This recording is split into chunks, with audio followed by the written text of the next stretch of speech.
دوستان بخش دومی برنامه پاسخ و سوالات است. به ادامه سوالات قبلی میخوانیم که آقای کسی برنامه منیر سوال کردم. سلام به شما بهانی صاحب و تمام اعضای گروه. امید که همه شما جور صحتمند باشین. تشکر، شما هم بخیر باشین. ببخشید، کسی که زیر سن 18 است آیا پدر و مادر خود را میتواند با خود ببرد؟ نخیر. منیر عزیز، کسی که زیر سن 18 ساله باشه اگر فارغ 12 نباشه اصلا خب اونا شامل کیس دیولاتری نمیشه، برش ویزا داده نمیشه. ولی اگر فارغ 12 باشه برای خودش ویزا داده میشه، اما پدر و مادر خود شامل کیس خود کردن نمیتونه متاسفانه.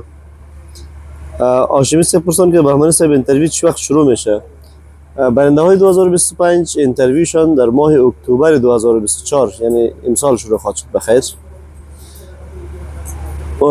کسی به نام جمال سوال کرده که آقای بهمنی درباره تفاوت تاریخ تولد در ماه ایران در وقت ثبت نام و فرم 260 تفاوت داشته باشد معلومات دهید. دقیق منظورشان را نفهمیدم، ولی اگر منظورش این است که تاریخ تولدش در زمان ثبت نام و بعد از او در زمان خانه‌پور فرم 260 یعنی تاریخ تولدی که در زمان ثبت نام درج کرده با پاسپورت و تذکرهش اگر تفاوت داشته باشه یک ماه دو ماه بازم مشکل ساز خواهد بود. در روز اینترویو حتما سوال خواهد شد.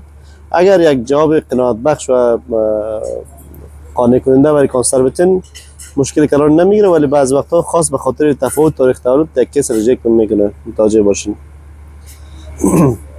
شیرزاد پختانه کردید چی در گروپ دو میشه تابه سخت پمننه سوال افغانستان که په عاجل شکل پاسپورت ترلاسه کول معمولا سخت خبره ده او نارمل شکل زیاد وخت نیسی، نو کچیر شخص بغیر له پاسپورت څخه DS 260 فرم د travel document option پر اساس ډک کړي څه ستونزه خو به نه وي. سوالونه چیرته شو؟ شهزاد صاحب، پاسپورت د انټرویو په ورځ کې پکار ده. که تاسو پاسپورت نه لرئ او تاسو بې له کوم مشکله کولی شئ چې خپل DS 260 فرمه ډک کړئ او د انټرویو تر ورځ پورې حتما باید پاسپورت واخلئ. تاسو انټرویو تعیین کیږي. د انټرویو په ورځ کې تاسو کولی شئ چې خپل پاسپورت سره او نور اسنادونو سره انټرویو ته حاضر شئ او تاسو ته پوښتنه هم نه کیږي چې ولې په خپل DS 260 کې خپل پاسپورت نه دی لیکلی مشخصات. هغه نه خاطر جمع اوسئ، دا مشکل کار نه ده، ممکن ده.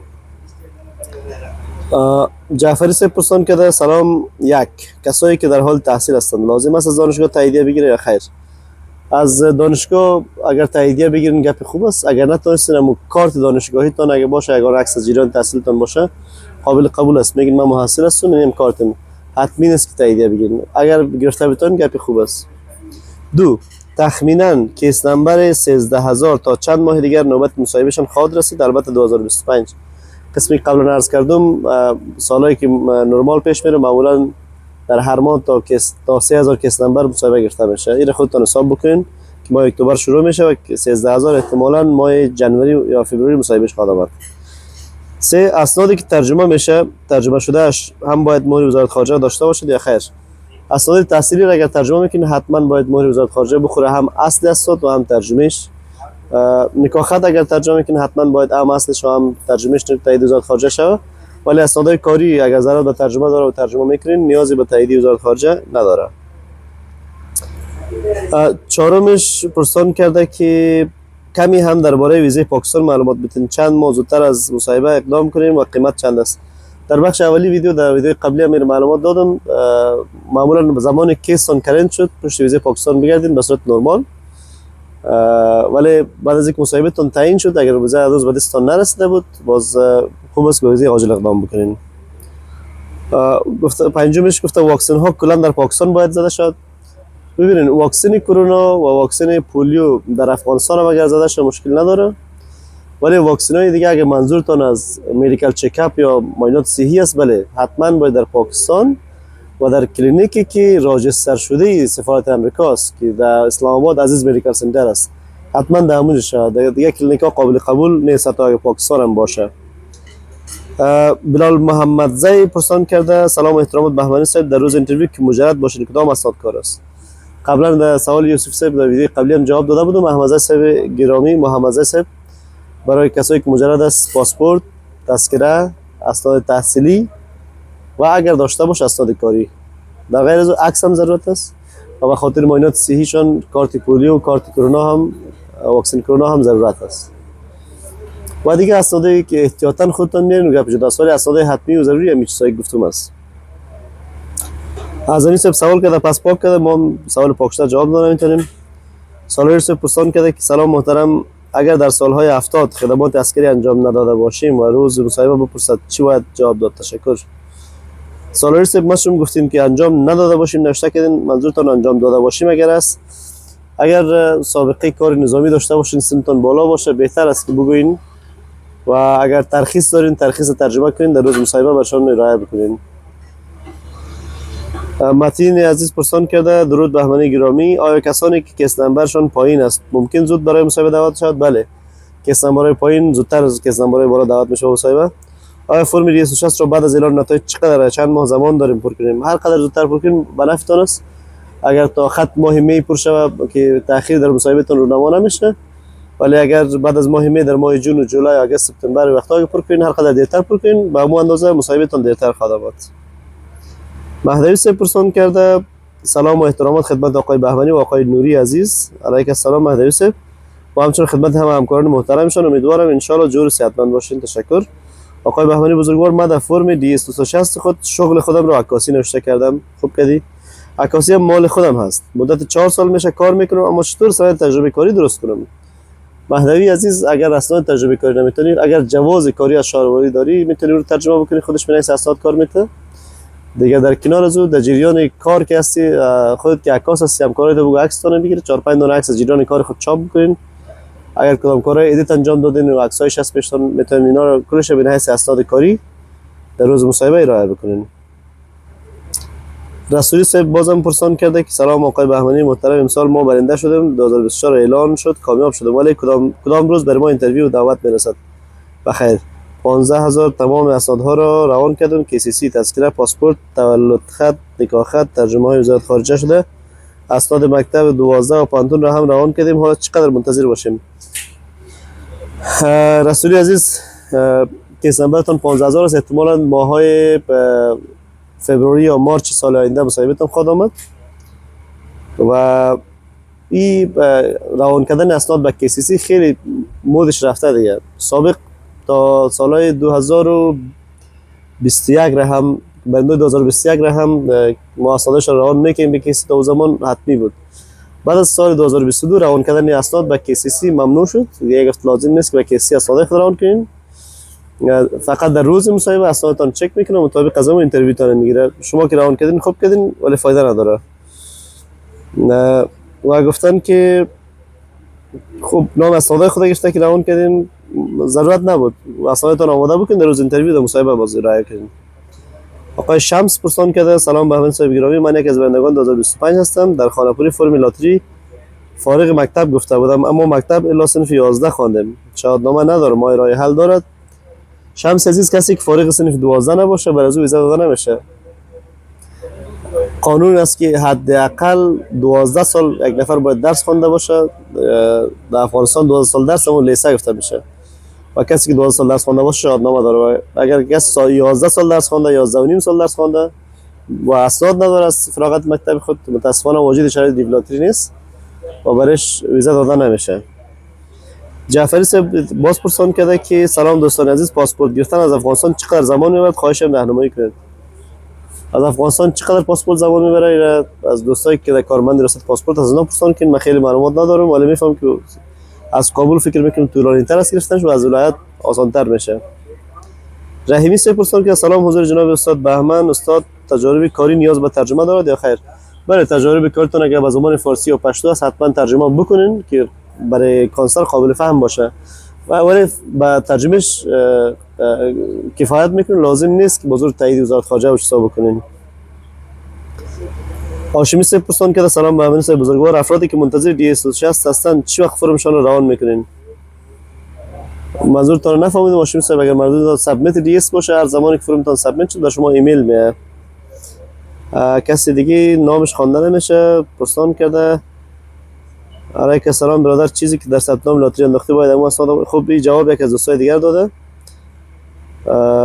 اکبر عاصم پرسان کرده سلام بهمنی صاحب برنده 2025 هستم فقط فرم ریس را خانه‌پوری را به تذکره برقی پر نمودیم آیا پاسپورت حتمی است عاصم عزیز بله داشتن پاسپورت در روز مصاحبه حتمی است حالا که دیستان رو با تذکره پر کردین خوب است کار خوب کردین منتظر نموندین ولی پشت پاسپورتتون بگردین به خاطر اینکه تذکره کسی ویزا نمیده جای دنیا حتما باید پاسپورت داشته باشین در روی از او ویزا چسبانده شونه جعفری صاحب پرسان کرده که خب بازم امروز دوست دیگه ما اینجا ملاقات کرد لطفا گفتیم براتون که سوالاتتون رو پرسان بکنین اگه دیتون قصه نکنین در گروه وقتی که گروه به خاطر سوالات باز میشه کسی دیگه به نام آرمان صاحب پرسان کرده سلام بهمنی صاحب من فارغ صنف 12 در سال 2018 هستم و حالا محصل هستم در یک سال مونده تا فراغت در فرم چه ذکر کنم برای این 5 سال شما جایی که پرسان میکنید درجه تحصیلتان چی است بگین فارغ 12 هستین و جایی که پرسان میکنید شغلتان چی است بگین محصل هستم و جزئیاتی که خواسته بشه از شغل محصلتان بندازین و یا تجربه کاری جور کنین نیازی به این نیست تجربه کاری جور کنین چیزی که واقعیت است رو بگین و قابل قبول هم است رحیمی صاحب بازم سوالای دوستا رو جواب داده خانهشان آباد سوال دیگه از آقای علی سلام آقای بهمنی گرامی آیا عضویت در نظام قبلی تا چی حد امکان ای پی شدن دارد اگر بگویم که در نظام نبودم چی خواهد شد اگر آیا امکان این است که سر کیس در جا ویزا شود و زیر کیس مثلا همسر ای پی شود سر کیس زیر کیس خواه علی عزیز عضویت در نظام قبلی مشکل نداره ولی بعضی وقتا به خاطر از اینکه بررسی بکنن و پروسه ای پی روان میکنن در کنار دلایل دیگه که برای ای پی وجود داره معمولا ما که دیدیم دوستایی که مصاحبه داشتن کسایی که کارمند نظام قبلی بوده حکومت قبلی اینا رو به خاطر بررسی ای پی رای کرده و کسایی که سفرهای خارجی زیاد داشته ای پی رای کرده ولی بعضی وقتا بوده که یک کسی هر دوی از اینا نداشته بازم ای پی رفته از اون خاطر بهتر است که واقعیت را بگوین اگر پنهانکاری بکنین و بفهمن باز مشکل ساز میشه براتون و موضوع دیگه پرسان کردین که امکان داره که جابجا براتون ویزا بده نه ویزا چاپ شدنش و پروسسش وقت زمانگیر است یک پروسه است که کارمندای اداری یک سفارت میکنه خود کانسلری کار نمیکنه از اون خاطر معمولا اگر کیس اپروف شود پاسپورتتون از پیشتون میگیره و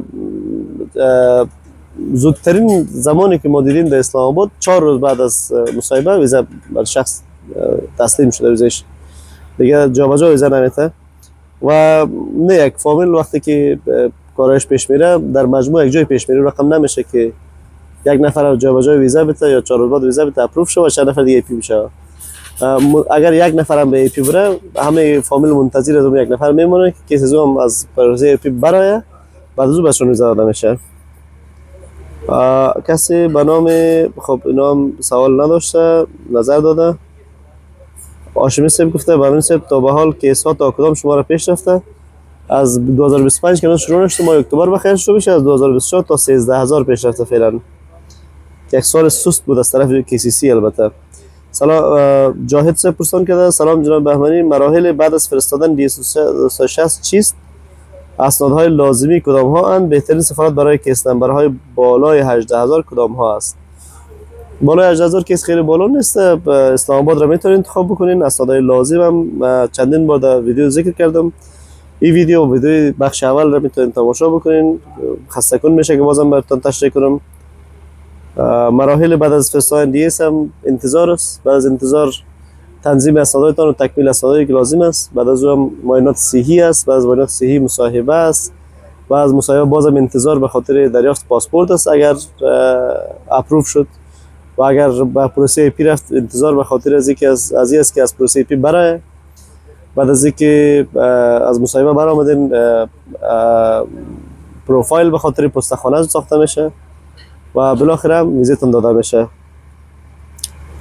رسولی صاحب با سوال کرده که بهمنی صاحب قند واقعا یک شخص دلسوز مهربان هستین ما فقط منتظر اینترویو هستیم باید چیکار آمادگی خود را بگیریم تشکر رسولی صاحب خودتان خیلی لطف دارین بزرگوار هستین نزدیک 15000 است کیس نمبر ما حالا بر ما کی نوبت میرسد ما قبلا هم سوال کرده بودیم رسولی عزیز ما اینو بهتون جواب دادم. هاشمی صاحب بازم سوال کرده که افرادی که کیس نمبرشان 9000 الی 9500 است چه وقت درشان نوبت اینترویو میرسه؟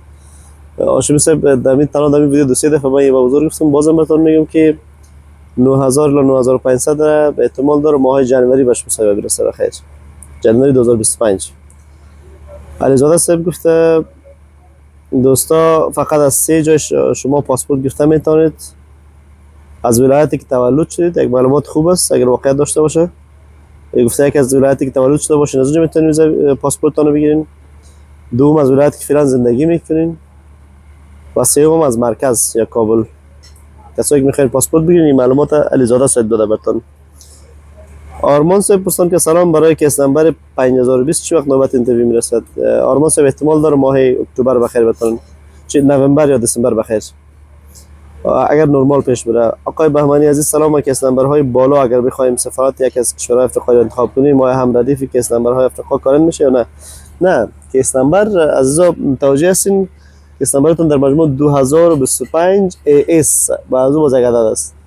AS اختصار ایژیا یا آسیا است. کیس نمبرهای آسیایی با اساس کیس نمبرهای آسیایی پیش بره کرد میشه. اونطور نمیشه که شما اگر کیستان به کشور افریقایی تبدیل کردین با کیس نمبرتون هم AF شوه یا افریقا شوه. اونطور نیست، کیس نمبر هم یک کیس نمبر است و هم ردیف کیس‌های آسیایی پیش خواهد رفت.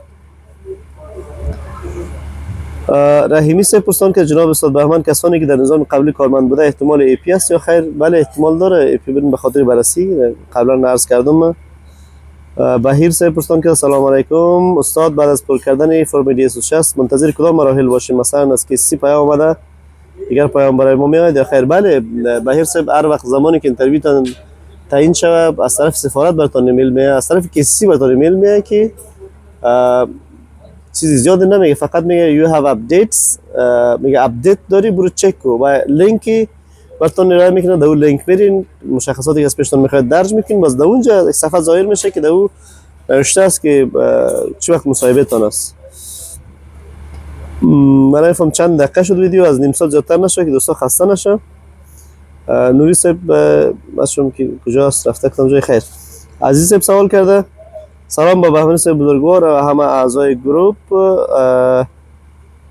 من کارمند به حال یک از ادارات ملکی دولت هستم، در جمهوریت مقرر شدم. آیا به حالی در دولت باعث بروز کدام مشکل در پروسه دریافت ویزا می شود یا خیر؟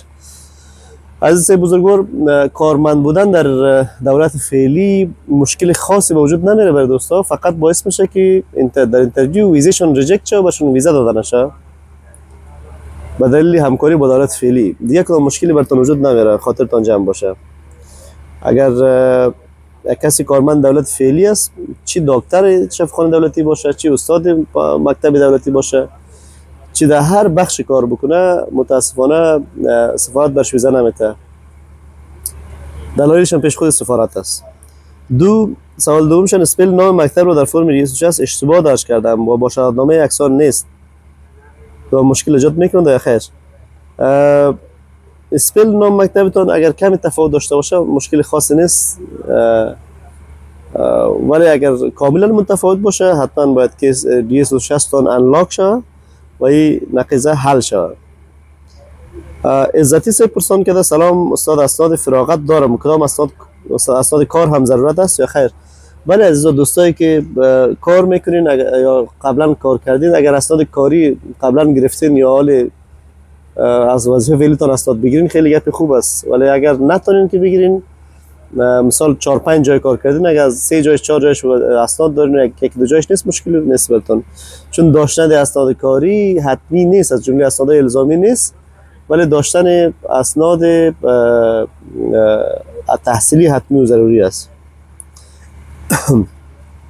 مهدوی صاحب پرسان کرده آقای بهمنی بزرگوار، ما در فرم 260 بخش رضاکار را نوشتن کردیم که ما در عکاسی خودم 5 نفر را کارهای عکاسی و مطبع را برایشان آموزش دادم، آیا در اینترویو نیاز به اسناد و مدرک دارد؟ نه خیر مهدوی عزیز، منظور از اون سوالی که در بخش رضاکار یا بخش خیریه می کار کردین اویی است که در نهادهای خیریه کار کرده باشین به صورت رضاکار و داوطلب.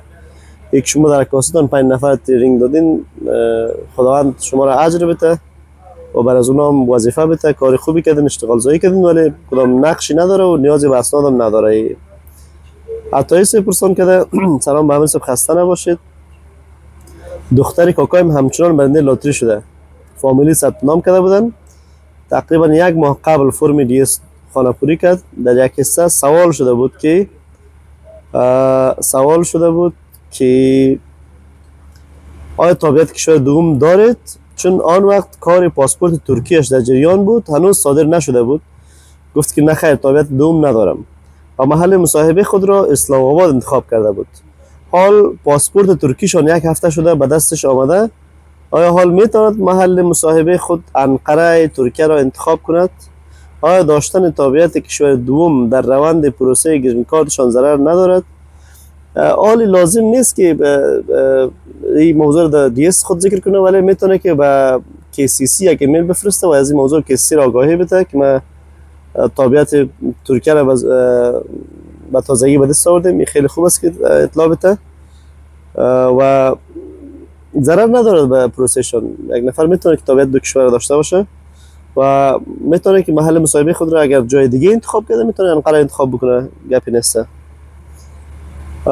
سوال دیگه از یک دوست ما که نام نداره واتساپشان گفته: بهمنی عزیز سلام، آقای بهمنی وقتی کلند کردن کیس به اساس کیس نمبر است و ها کیس نمبر هم از قبل وقت انتخاب بشن تعیین شده است، پس این که میگن هر چیز زودتر فرم دی اس پر کردن روان کنین به چی معنا؟ وقتی کیس نمبر 20000 باشه چی زود پر کنه یا دیر، چی فرق میکنه؟ میشه این موضوع را کمی روشن بسازین؟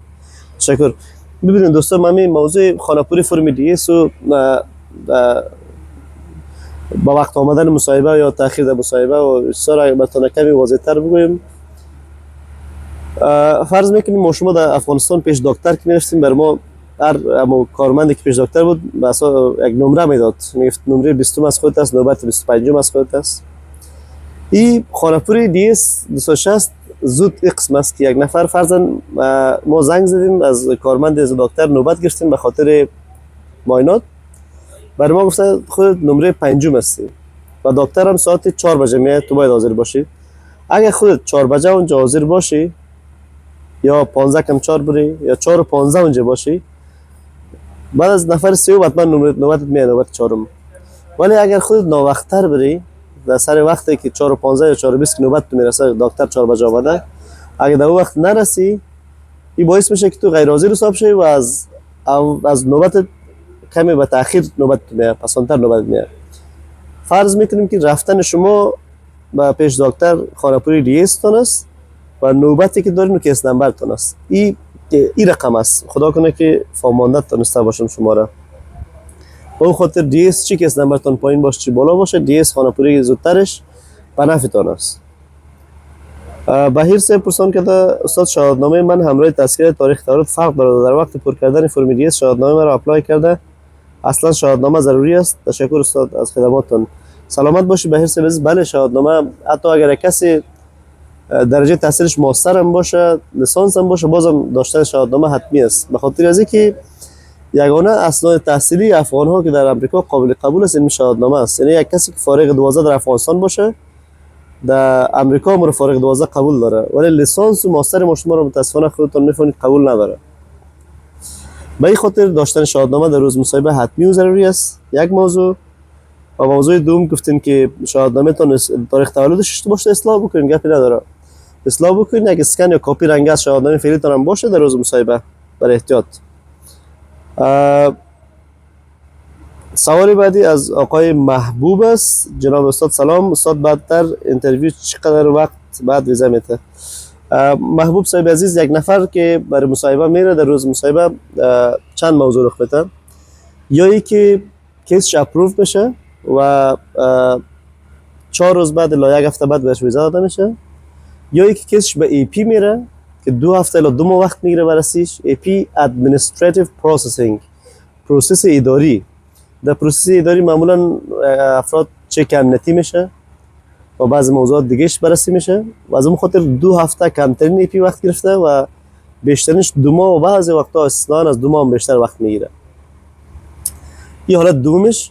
و حالت سومش خدا نخواسته یک شخص کاملا ریجکت میشه که اینا ما از خدا میخوایم که هیچ کسی ریجکت نشه. کسایی که برنده شده چی با ما قرارداد کرده چی با دوستای دیگه کارش خود پیش میره، دعا میکنیم برشون که حتما بخیر کارشون پیش بره، یا اپروو یا پیشه و ویزی خدا به دست بیاره.